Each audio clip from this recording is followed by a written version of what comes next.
Chapter 2. Signals in the Fog. Rupert Vale's breath catches sharply in his throat. The soft hum of radio equipment feels louder now, oppressive even. He stares at the blinking call board, same number again. Heart pounding, he hesitates, then presses the button. "You're listening to Dead Frequency," he says slowly, his voice low, hesitant. "Who's on the line?" Static crackles softly, then clears just enough for the trembling voice to slip through once more. "Rupert Vale, why didn't you help me?" Rupert grips the edge of the desk, knuckles turning pale. I tried," Rupert whispers. "Tell me where you are now, please." "I'm trapped," the voice says, fragile and distant. "It's so cold here. They're coming for me, Rupert. You have to hurry." Rupert glances at the clock, 3:15 a.m. A chill races down his spine. "Who?" he demands, urgency seeping into his voice. "Who's coming? Where are you?" "Follow the signal," the voice murmurs through static, barely audible. "Before it's too late."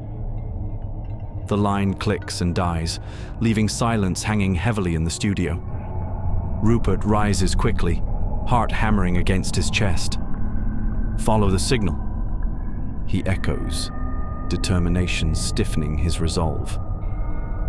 Moments later, Rupert steps outside into the pouring rain, streetlights casting blurred halos onto the slick pavement. He holds a portable radio tuned to his own frequency, static breaking intermittently with whispered fragments. "Elm and 9th. The radio hisses urgently. He flags down a passing taxi, diving inside before slamming the door shut. "Elm and 9th, please," he instructs. "Quickly." The cab pulls away, streets glistening and empty under the relentless rain. The closer Rupert gets, the clearer the voice becomes, now trembling with fear. "Rupert Vale, hurry!" The cab brakes to a halt at the intersection. Rupert leaps out, scanning the desolate street. Fog curls gently around the street lamps, softening edges and obscuring his view. "Hello?" Rupert calls cautiously. His voice echoes softly back to him, unanswered.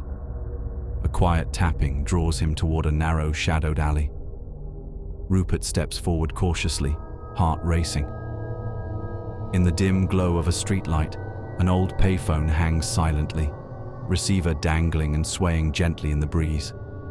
Rupert edges closer, pulse quickening with each step. "Hello," he whispers, leaning in.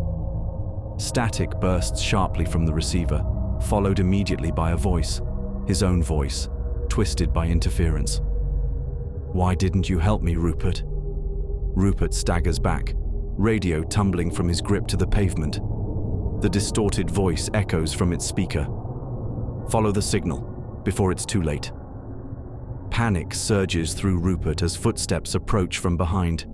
He spins around, seeing nothing but thickening fog. "You're in too deep now, Rupert Vale," a voice whispers from within the mist. "Who's there?"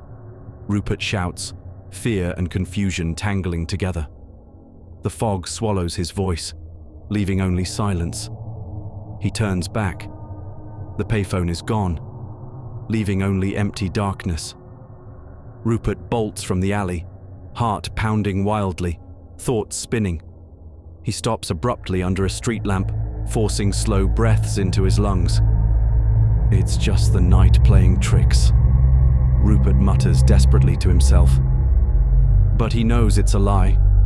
Something bigger, something darker is unfolding around him. His phone buzzes. He lifts it slowly, hands trembling. A text message. "Follow the signal." Rupert's eyes narrow, resolve sharpening.